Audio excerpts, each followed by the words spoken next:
the air with brand new details about that horrific hammer attack against the husband of House Speaker Nancy Pelosi. NBC News tonight, learning he is in the hospital right now. The speaker is racing to California to see him. The suspect under arrest. More on what he allegedly said after he broke in just a second. Plus, presidents, plural, on the campaign trail tonight as candidates bring in the big guns 11 days out from Election Day. We'll take you there live. And a verdict we've been waiting for. A D.C. jury finding a former Capitol Police officer guilty for obstructing justice. Why it took 4 days to get a judgment here. Plus, in tonight's backstory, we'll take you live to China with all the intrigue surrounding this moment caught on camera. You're about to see it. The Communist Party's top meeting. A top former leader mysteriously rushed out. Our reporter right there tells us what it was like inside the room where it happened. And have you heard about almond moms? Maybe you have one yourself. In tonight's original, we're getting into this battle over body image and diet culture a little bit later on in the show. Hey, I'm Hallie, and right now we've got some new details on the assault against the husband of House Speaker Nancy Pelosi. Police saying a man broke into Paul Pelosi's home in San Francisco and hit him in the head with a hammer right in front of officers. The speaker was not in the Bay Area at the time. She is on her way home to San Francisco as we speak. We're going to walk you through some of the new details, what we know, and there's still a lot that we don't know this hour, so we're going to lay it out for you here. First, here's what we know. The suspect's been charged with attempted homicide, with elder abuse, robbery, among others. A member of Pelosi's family is telling our team that Paul Pelosi is in surgery right now after he was hit multiple times with the hammer. He was home alone. He called 911 when the suspect wasn't looking, according to our sources. That's how police apparently found out about this. We also know from this sourcing that the intruder shouted, "Where is Nancy?" and was trying to tie Paul Pelosi up until she got home. But there are still questions we don't have the answers to, right? What did security look like at the Pelosi's home? What was around? What was present? What else do we know about the motivation from the attacker? And what are the next steps here? We know that obviously the feds would be interested and are interested in what in the world happened. And it's coming at a time, Ken, and we have to talk about the backdrop here. Let's be clear. We don't officially know what the motive is. Police have not said. However, based on the sources that we have, this alleged attacker, this person who did attack Paul Pelosi, came in, tried to tie up Mr. Pelosi, asking, "Where is Nancy?" saying they would wait for Nancy Pelosi to arrive. She was clearly a target or an intended target here. There is a Pelosi-related angle. When you talk about threats to members of Congress, they're going up. I want to show people this chart. They've nearly tripled since 2017. The Capitol Police says there were something like 1,800 threats just in the first part of this year alone. All that said, Ken, spouses would not get protection. That's actually pretty normal. That's right. They do not get protection, Hallie. And not all members of Congress get protection either. Only certain members of the leadership and those who've been the subject of credible threats get it. And that policy may be in for a re-examination. But you're right. Threats to lawmakers have spiked massively in recent years, including cases we never hear about. Almost 10,000 recorded threats to members of Congress last year alone. It's a lot, and it's getting worse.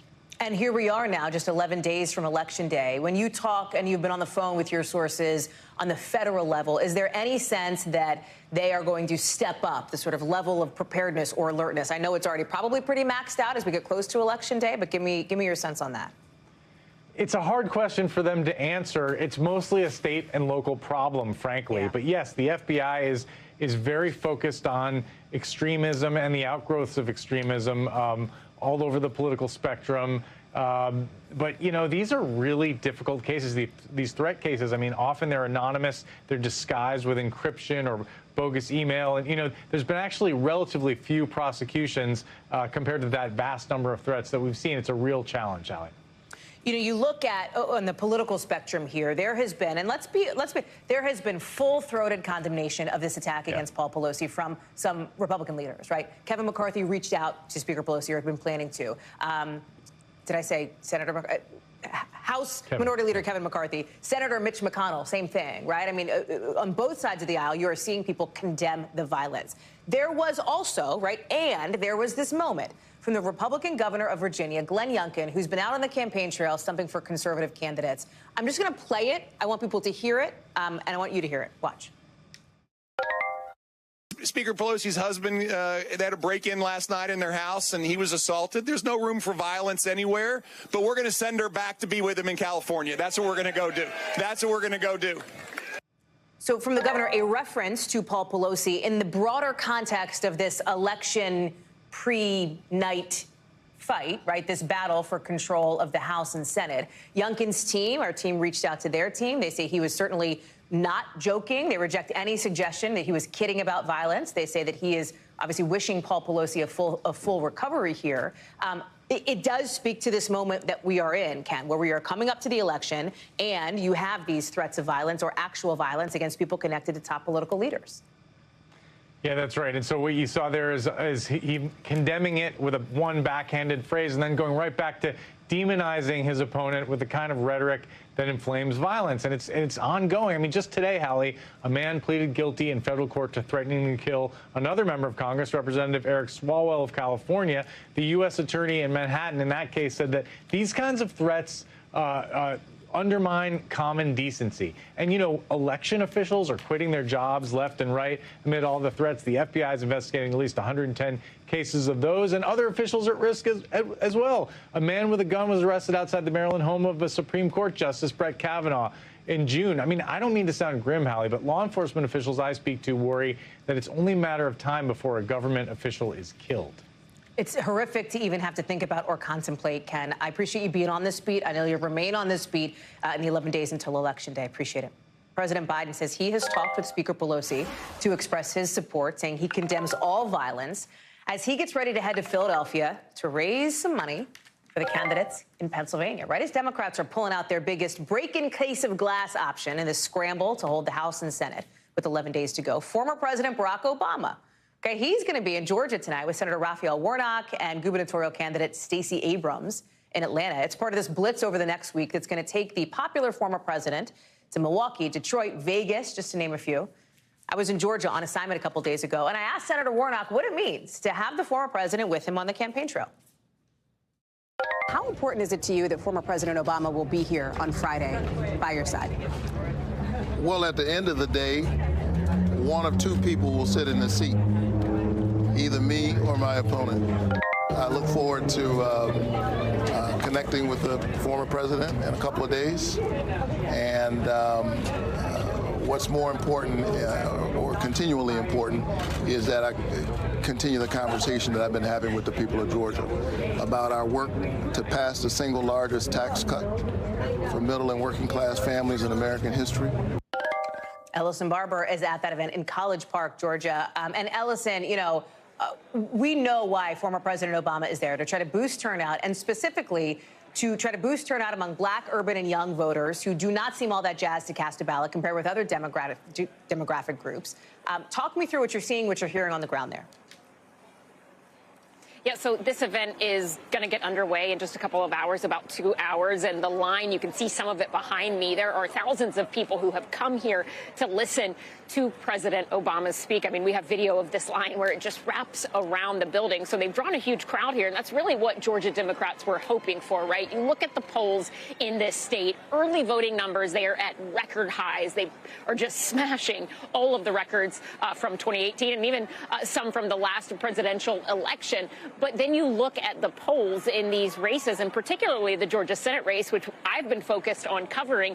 And Senator Raphael Warnock is essentially in a statistical tie with Republican Herschel Walker. And so Democrats, they are looking at that, and they are certainly hoping that by having someone like former President Obama, who is very well liked among the Democratic base in this state, that it'll energize their core supporters and get more of them to the polls. One thing that has been interesting just following the campaigns in the last couple of days, and I know you were with Senator Warnock and saw some of this as well, but the candidates have really been focusing of late on campaigning in districts that they will definitely hold. Solidly red districts for Herschel Walker, solidly blue districts for Senator Warnock. It seems like right now they are really focused on just getting turnout amongst their base as high as possible. And I think that's why we're seeing former President Obama in Atlanta as we get towards the end of early voting and inch a whole lot closer to Election Day. Hallie?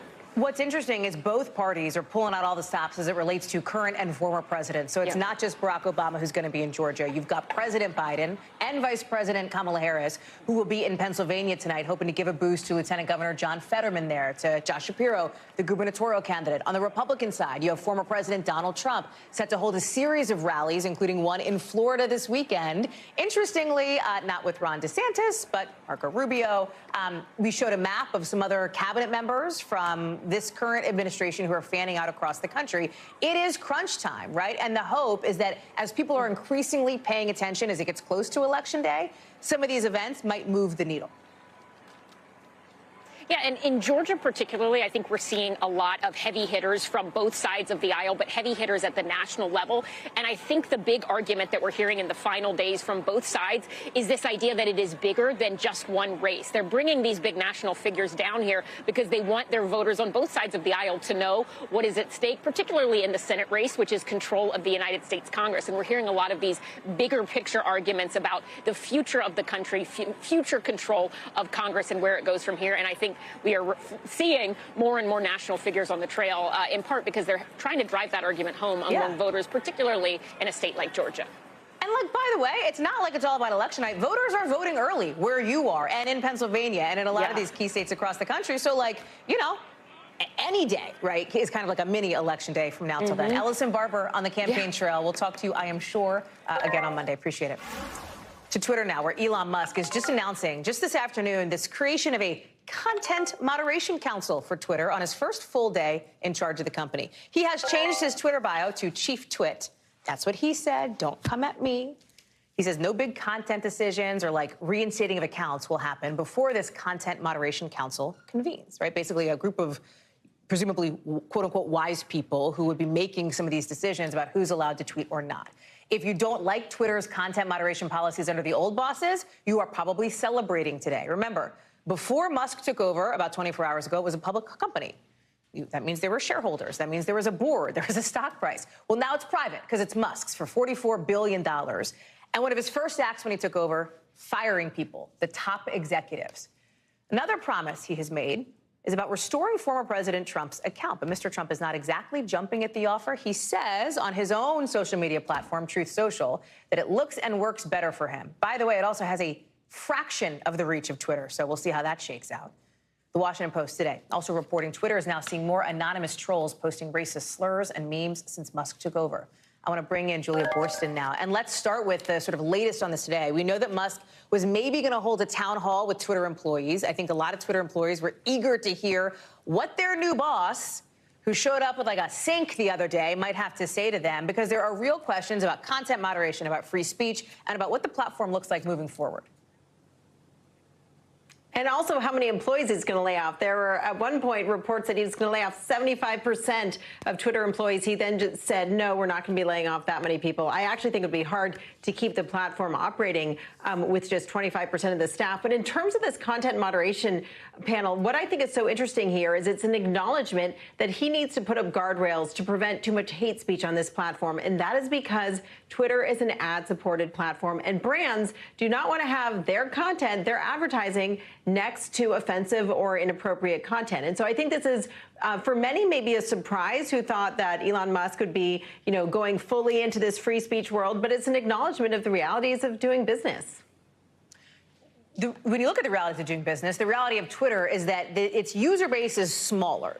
Not just, we talk about how Truth Social has a fraction of the user base of Twitter. Twitter has a fraction of the user base of like Facebook or people on Instagram or TikTok, et cetera. That said, like, there's a lot of famous people who are on Twitter, influential politicians, celebrities, et cetera, that go on there to get their messages and their content out. How does Musk's takeovers change anything, if at all, for them? Well, Elon Musk has said he wants Twitter to reach nearly 1 billion people by 2028. So he is very ambitious, and he thinks that Twitter, which has been growing slowly but steadily, has the potential to be a mass platform. Not 217 million people, but nearly 1 billion people over the next 6 years or so. So the question is, does Twitter need to change to be more appealing to a mass audience? Right now, you're right. Twitter is a great place for politicians, celebrities, people in the news media to communicate information to each other. Sorry. Well, I'm saying it is a popular popular platform for people like us to follow the news, but it's not a fully mainstream platform the way, say, a Meta is. So I think that's the question: is how does he need to change it to make it more appealing to the masses, and not just here in the U.S., but around the world? And he has some ideas. He thinks a subscription service is going to be part of it. He wants to streamline Twitter and make it easier to use, easier to onboard, to have people use it for the first time. But Elon Musk is a bit of a mystery, so we'll see what he has up his sleeve. Curious what he's going to tell those employees if he does hold that town hall later on today. Julia Borston, great to see you. Thank you. Back here in Washington now, where a jury today is finding former Capitol Police Officer Michael Riley guilty on one count of obstruction of justice for deleting messages that he sent to a January 6th rioter. There was another obstruction charge, but the jury couldn't come to an agreement on that, so a mistrial was declared on that count. You can see it on screen here. And what's interesting here, the jury deliberated for 4 days. That is by far the longest deliberation we've seen so far for any of these January 6th related trials. I want to bring in now Ryan Riley. And Ryan, you and I talked 24 hours ago. You were sitting next to me here on set, and you were like, hey, I guess any minute we're going to find out what's up with this. But already the jury had taken an extraordinarily long time. What was up? Was it the holdout that we talked about yesterday? How should we understand this verdict? It was indeed that one holdout, is what one of the jurors told our colleague Daniel Barnes, is that there was just one person, that there was an 11-to-1 vote to find him guilty on that initial count, which involved him reaching out directly to that rioter. I think what's interesting here is that, we saw a lot of communications in this trial that indicated that Michael Riley didn't want to just let everyone off the hook. He referred, in fact, to the January 6th, some incidents that took place on January 6th as terrorist acts. He actually was the first responding officer who came to the RNC and found, after they found that pipe bomb at the RNC on the morning of January 6th, he later helped clear the Capitol with his canine dog there. But he also did share a political affiliation with some of the folks who did storm the U.S. Capitol. And I think that, based upon what he knew about the Capitol riot defendant at the time, they'd only known each other online. This guy, he was big in the fisherman community, and Michael Riley is a fisherman himself. He thought that he had only entered the Capitol, and essentially it seemed, based on the communications, that wanted him basically just to not be held up because he had just entered the building, but he didn't know about the full extent of his conduct that day. Sentencing-wise, what's up here? So this is a steep possible top sentence. It's a 20-year maximum, but he will very likely not be getting that. I think more realistically, we're looking at a few years here. But we've seen defendants who have gotten 7 years on an obstruction of justice count. But if he plead guilty, that might have been more in the 4-year realm, 3-year realm. I'm not sure where they're going to end up landing on here, but probably a few years behind bars. Ryan Riley, thank you. Overseas now, because within just the last hour tonight, the Ukrainian president, Volodymyr Zelensky, is saying he doesn't really believe that Russia has actually finished their partial military draft. That's after Russia today said it got all 300,000 new troops they were looking for, reinforcements basically for Moscow's invasion of Ukraine. But Zelensky, he is just not buying it. He says it's an alleged completion of their mobilization. Alleged. He's casting shade, right? This whole thing is coming as Russian troops on the front lines are hitting buildings and power lines today. And Ukrainians say this means more blackouts around some of the biggest cities, including the capital of Kyiv. In Donetsk, the governor there says folks are living in constant fear. And for one family, this family here, look at this family with this little 6-month-old baby. They're already thinking about iodine pills for that little kid in case of a nuclear attack, as they told our Cal Perry.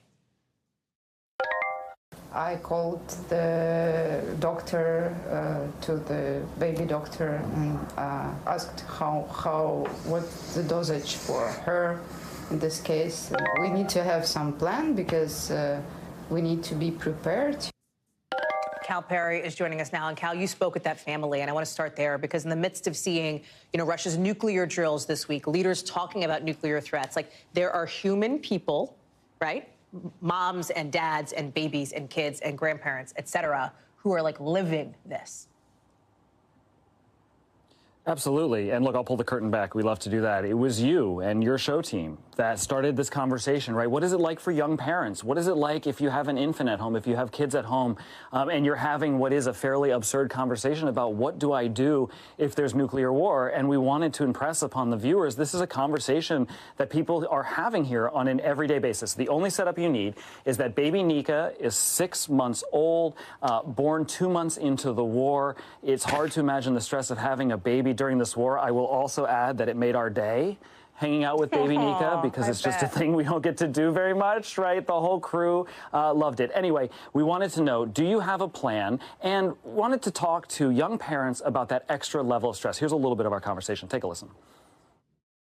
We read some kind of instruction that we gotta close the windows, close all of the air systems, and we have to be prepared to have water and food for the 10 days. You know, I was so brave when I was pregnant. I mean, I was staying in Kiev alone in a flat a few times. And when she got out, now I mean, I'm more stressed, I don't know, because I'm thinking not about my own, but about her. Now, Dad wants Mom and the baby to go, but Mom and baby don't want to leave, right? You have this very unique situation where men can't leave this country. So the family feels like they're sort of trapped here. The other thing that I never thought about, they were living sort of in the area I am now, and the sirens that go off, the air raid sirens, was keeping the baby up all night. So they had to move to the other side of town because the sirens are so loud. And I think about baby Nika, she's never known a life without war. I mean, she has never known a Ukraine at peace.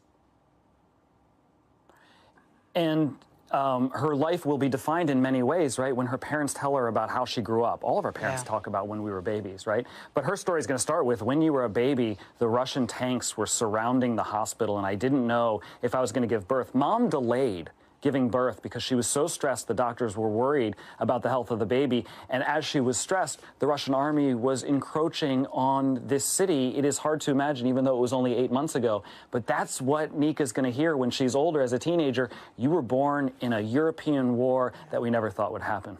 Really quickly before I let you go, Cal, because we talked about this, Zelensky casting doubt on the fact that Russia has actually reinforced its troops with this partial draft, as it said. Russia says 82,000 of these newly drafted troops are now on the front lines. What do we know about that and the situation actually on the ground in the battlefield? So the backstory on this, right, is Zelensky is basically questioning, who are these people? Are they prisoners? Have they been drafted against their will? Are they from Ukraine? Are they really from Russia? This is an army that has shown it is completely inept, but is still very deadly, and that is his concern. He's casting doubt on who these soldiers are because, as we've seen, Vladimir Putin seems fairly desperate in finding whatever manpower he can find, Hallie. Cal Perry live for us there in Kyiv. Cal, thank you for being there. Good to see you, as always. Coming up, the presidential election in Brazil this weekend could affect all of us. Yes, even you. We'll explain why voters' pick in the polls may be critical in the fight against climate change. Plus, the CDC says flu hospitalizations are going up a lot. They're going up earlier than ever before. We'll talk about where case counts are highest next.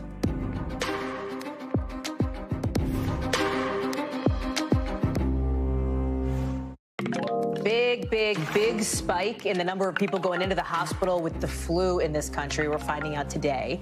And at these historic levels that we typically don't see until way later in the flu season. This new numbers out today, the CDC's weekly flu report showing 2,300 people were hospitalized last week.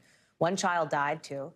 Some states are being hit harder than others. Look at this map. You can see high levels of the flu symptoms hitting the south and southeast right now.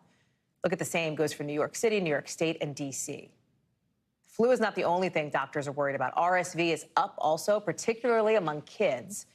The Department of Health and Human Services says about 76% of pediatric hospital beds in the U.S. are now occupied. So 3 of every 4 beds in a kid's hospital is full. I want to bring in Dr. Natalie Azar for more. Dr. Azar, let's start with these new numbers on flu out today. Boy, we've talked about RSV every day for the last week. We've been talking about COVID for 2 years. Now we're talking about the flu spiking in a way that we haven't seen before this early. How should we be thinking about this? Well, you know what, Hallie, you're right. And we actually have been concerned for the last couple of weeks because why? Well, we always look at the Southern Hemisphere to see if we can predict what our own flu season is going to do. And they did exactly what's happening here in the U.S., Hallie. They peaked early and they peaked more quickly than in years past. If you look at the numbers, it's really quite dramatic how many hospitalizations we are seeing so far this year, and certainly compared to last year. And by the way, if you look at 2019 numbers, we're even higher than we were pre-pandemic. As you mentioned, RSV, here's the concern that I have. We have no prior immunity for the last couple of years against a number of respiratory viruses, and we know that co-infection can increase the risk of a severe outcome. So it's going to be very interesting to see, Hallie, what happens in terms of the interplay of having concomitant, that is, an infection at the same time with one of these other respiratory pathogens, or if you just got over something and then you get hit with the flu. All of that, a lot of that is unknown about what's going to happen, but it's definitely making me more concerned this year than in years past, Hallie. Dr. Natalie Azar, thank you for that perspective. It's important. Appreciate it. Let's get you over to the 5 things our team thinks you should know about tonight. Number 1, North Korea has fired a couple of short-range ballistic missiles toward the sea today, as the U.S. military warns Pyongyang that using nukes is going to result in the end of that regime. The launches came on the final day of South Korea's annual 12-day field exercises, which, by the way, also involved some American troops. Number 2, change in the UK is changing. The Royal Mint is making more than 9.5 million 50-pence coins featuring King Charles III. They're going to start going into circulation in December with new king. Number 3, Game 1 of the World Series. Do I even have to tell you that it's tonight? Phillies versus the Astros in Houston. It's the Astros' 4th World Series in the last 6 seasons. For Philly, it's their first time in the series since '09. Like, I'm from Bucks County, like, you know who I'm rooting for. We'll see how it goes. Number 4, NFL superstar Tom Brady and supermodel Gisele Bündchen announced their divorce today after 13 years of marriage. They posted about it on Instagram, with Brady saying they made the decision amicably. News that their marriage was on the rocks came up earlier this month, apparently over Brady's surprise decision to return to the NFL weeks after he said he was retiring. Number 5, stocks going up big time today after a new report that showed inflation is slowing down maybe a little bit. Good news, folks, on the big board with the Dow up something like 800 points. It's 4th straight week of gains. The S&P and NASDAQ are also up for the week. See, we're not just bearers of bad news. We do it all here on this show. To Brazil now, where there's a big election happening this weekend between the country's current president, Jair Bolsonaro, and its former president, Luiz Inácio Lula da Silva. Bolsonaro has been called the tropical Trump, right? And now there are some concerns that he might follow the Trump playbook if he does not win, with his son already laying the groundwork to contest the election results. On the other hand, Lula has his own fair share of political baggage. He was sent to prison back in 2018 for money laundering and corruption. He was 19 months into his sentence when a judge ordered him to be released, with the charges against him annulled. I want to bring in NBC's Gotti Schwartz, who's covering for this. And, what's so interesting, Gotti, is, yes, it is not an American election. Ours is not for 11 more days. But this one in Brazil could have real implications for us here in the U.S., with Brazil's relationship with the world, with climate, with more. Absolutely, Hallie. And Brazil is at this very hard fork in the road right now. Lula is ahead in the polls, but already Bolsonaro is calling into question the integrity of the election. But let's just take apart what each represents. If Lula does win, it would be a hard left turn in Brazil, which would join the very leftist direction that most of Latin America is headed right now, bucking what they see as colonial or imperial power imbalances with countries like the United States. And they're also more open to reconsidering trade relations with countries like China, while at the same time, that left turn also comes with promises to protect the Amazon, environmental protections, and to cut back on deforestation in one of the most critical areas of climate change in the world. Meanwhile, if Bolsonaro wins, Brazil could see Amazon protections scaled back even further. They could also see more isolation from their neighbors. And unless somebody like Trump is back in office here in the United States, Hallie, the very likely possibility of a rather frosty relationship between the U.S. And Brazil. Hallie? There is a parallel to what we have seen in some of our elections here in the United States in 2020 and 2016. It's what's happening in Brazil, which is misinformation being spread widely. You're seeing claims of Satanism and cannibalism, just wild, crazy stuff that's out there. Talk about the government and what it is or is not doing to try to stop that in Brazil. All right, Hallie, this is where it gets pretty radical. Brazil's election authority has enacted some of the strictest restrictions on social media that we have seen in Latin America, and they are basically banning what they call facts known to be untrue or seriously decontextualized that affect the integrity of the electoral process. So they put the majority of the onus on companies like Facebook and YouTube, and those companies will be given an hour to take down any misinformation, and for every hour that it stays online after that, the company will face fines of up to $28,000 per item of information, plus the possibility of being blocked from Brazilian servers for up to 24 hours. So as you can imagine, content moderation down in Brazil is going to be going into overdrive. Hallie? NBC News covers hundreds of stories every day. And because you couldn't possibly read or watch or listen to all of them, our bureau teams have done it for you. This is what they tell us is going down in their regions in a segment we call The Local. From our Midwest Bureau, check this out. Somebody apparently painted over a mural of Kanye West in his hometown of Chicago yesterday. There's some videos that popped up online, showed it basically getting turned into a silhouette. It used to be Ye. NBC News has contacted the original artist for comment. And a publicist for West didn't immediately respond to our questions. From our Southeast Bureau, people who live in a Miami Beach condo had to evacuate overnight after officials said it was not safe. It happened. This building is on the same street where a condo collapsed last year. You remember, in Surfside, killing nearly 100 people. Horrific collapse there. The repairs on this other building are expected to take about 10 days. From our Northeast Bureau, two best friends who worked together at a restaurant in Connecticut took DNA tests. Turns out they're actually sisters. Both women were adopted from the Dominican Republic, but never knew their birth families. One of them took a DNA test, ended up connecting with her biological dad. When she met him, she asked if he put any other kids up for adoption. He said he did, so she convinced her friend to do a DNA test too. Look at this. They got the amazing news. They traveled to meet the rest of their family together. Pretty incredible. Coming up, we're going to take you live to China, where Janice Mackey-Freyer takes us inside a meeting that cemented Xi Jinping's third term as China's leader. We're going behind the scenes here, what it was like in the room, what it took to get there, and what happened to the country's former president. That's our backstory you will not want to miss tonight.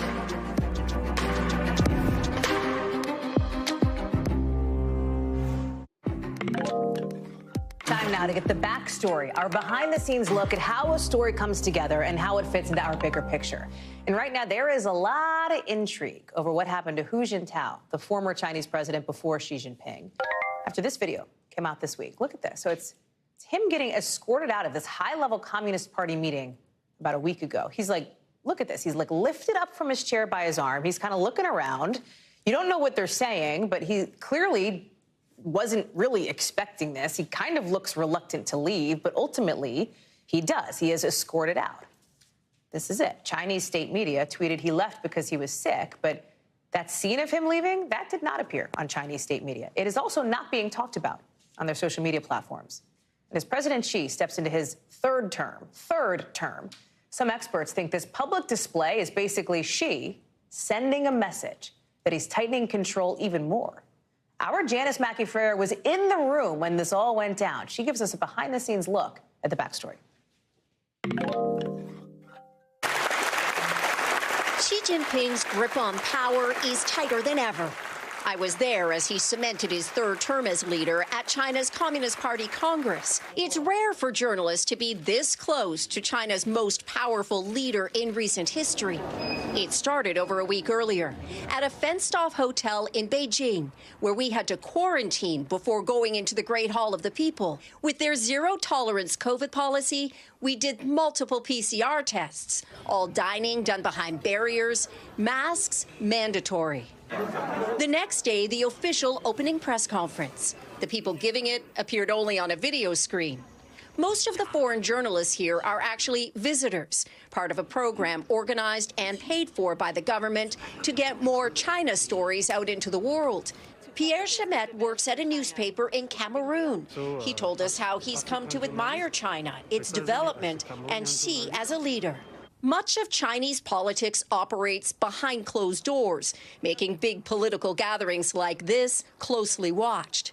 Xi Jinping gave a speech about the party's achievements, 104 minutes long, and warned of challenging times ahead.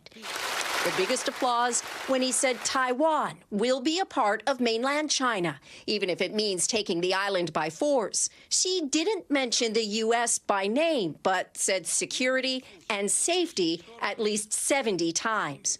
Days later, October 19th, we're back at the quarantine hotel ahead of the closing ceremony and the key Meet the Press event that would put us in the same room with Xi. COVID protocols went into overdrive with double PCR testing every day. This is Tiananmen Square. Forbidden City is over there, and right across the street is the Great Hall of the People. Political events in China are highly choreographed and predictable. The pageantry and protocol, even the way the tea is poured, nothing appears out of order. So on closing day, when we were led into the auditorium a half hour late, it was a hint that something had gone off script. On the stage, sitting next to Xi Jinping, is former Paramount leader Hu Jintao. Beside him, Li Zhanshu, a longtime party official. His chair is turned toward Hu, possibly trying to talk to him. Files are being moved around, out of Hu's reach. Why? That's the big question. In the next moment, Hu Jintao is helped to leave the political stage, trading words with Xi before he goes. Hu's allies staring straight ahead. Was Hu ill or defiant? Was he purged? Pick your theory, we'll probably never know. Cameras captured it, but none of this mysterious exit appeared in Chinese state media. In its own way, the empty chair beside Xi Jinping might mark the beginning of one-man rule. And the next day, when the press was invited back to the Great Hall to meet the new leadership, Xi's parade of loyalists confirmed that his power is uncontested and complete. Janice Mackey-Freyer is joining us now live from Beijing. Beyond fascinating, Janice, beyond, to see what you had to go through, to see what it was like in the room, the intrigue, all of this. I wonder if you can share a little bit, as you pull back the curtain, on how, as an American journalist, you're thinking about covering this unprecedented third term from Xi. You know, how do you get, you don't really get access to the Chinese leader the way that we might get access to our president here in the United States. Never. And it's why there's so much nuance involved, watching every word that's said, how things are phrased, whether policy statements or speeches are similar or different from ones given even years before.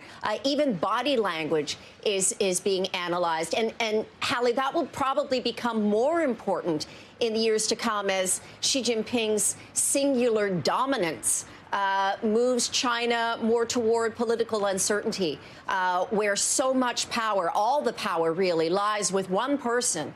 And that one person has surrounded himself with advisors and officials who are not going to disagree with him. So creating this echo chamber that's going to have an impact on the economy here, the world's second largest economy, having an impact on COVID rules and how long they stay in place, having an impact on the relationship with the United States, which is already very strained and is only going to change if Xi Jinping wants it to.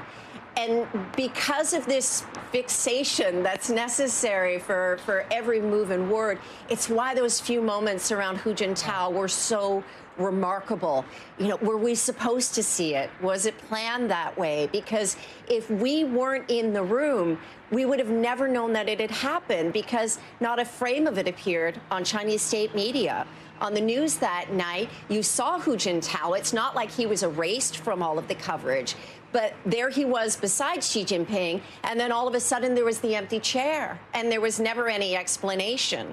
And it was only much later on the Twitter feed of a Xinhua news reporter that there was this suggestion that Hu Jintao was ill, but he was feeling better now. And there's been no mention of it since. So this intrigue continues, and we may never have any of the answers, but what we do know is that there was a political earthquake of sorts this past week that we're going to feel the aftershocks for years to come. Have a great weekend and a safe Halloween weekend if you celebrate. Coverage picks up right now. Thanks for watching our YouTube channel. Follow today's top stories and breaking news by downloading the NBC News app.